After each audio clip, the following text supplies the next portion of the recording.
And joining us now with more on the potential for a holiday surge is ABC contributor and epidemiologist Dr. John Brownstein. Dr. Brownstein, thank you so much for joining us tonight. Let's talk about the kind of uptick in COVID cases, hospitalizations, and deaths that we could expect after the holiday. So many people were traveling. What's your biggest concern right now? Yeah, thank you, Janae. I mean, really, the holidays have been proven to be a catalyst for virus spread each and every time. We saw this post-Thanksgiving, and in fact, we're still in the surge post-Thanksgiving, and we're seeing hospitals around this country already at capacity. We're seeing this right now in California. They can't accept new patients. So now you layer in travel from the Christmas holidays and also into New Year's. It's a much longer time period and more people traveling. I'm incredibly concerned. And so models are projecting maybe 500,000 deaths by April 1st. And just a word of caution, people are going to look at the data and say, oh, cases are coming down. The data is going to be very unstable, lots of delays in reporting. So I would not look at the data and think that we're out of the woods. We need to continue with social distancing and mask wearing through these important weeks and be incredibly cautious to avoid that surge. A potential for 500,000 deaths by April 1st is really just unfathomable. But Dr. Brownstein, with the new coronavirus variants that we've seen in England, in France, Canada, South Africa, and other places, I know at this point it appears that the vaccines we have work against that new variant. But is it possible that that new variant could continue to mutate to the point where the vaccines don't work against it?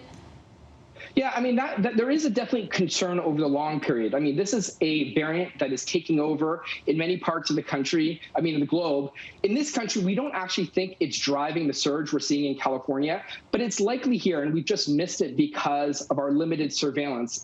We just don't do enough sequencing in this country. So it's possible it's here, and it's possible over time it will mutate. Now, the current variant likely will do fine with this vaccine, but over the months, and if not years, it could pose a problem for the vaccine. And this is why we have to think long-term with vaccines. Do we need to adapt this vaccine to new variants over time?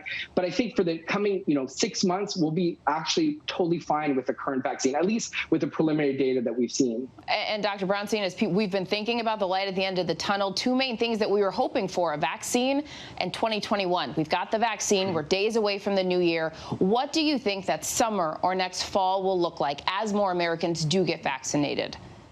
Right. So I think as those vaccines start to roll out, especially as they go to the vulnerable populations, the risks of hospitalizations and deaths will start to come down. But it's not going to be binary, like we're just all of a sudden back to normal life. We'll start to resume sort of the normal day activities, especially the ones outside, maybe not major congregations of people. But heading into the second half of the summer and fall, I expect we'll actually start to get some semblance of normalcy. But that is so dependent on getting vaccine uptake in this population.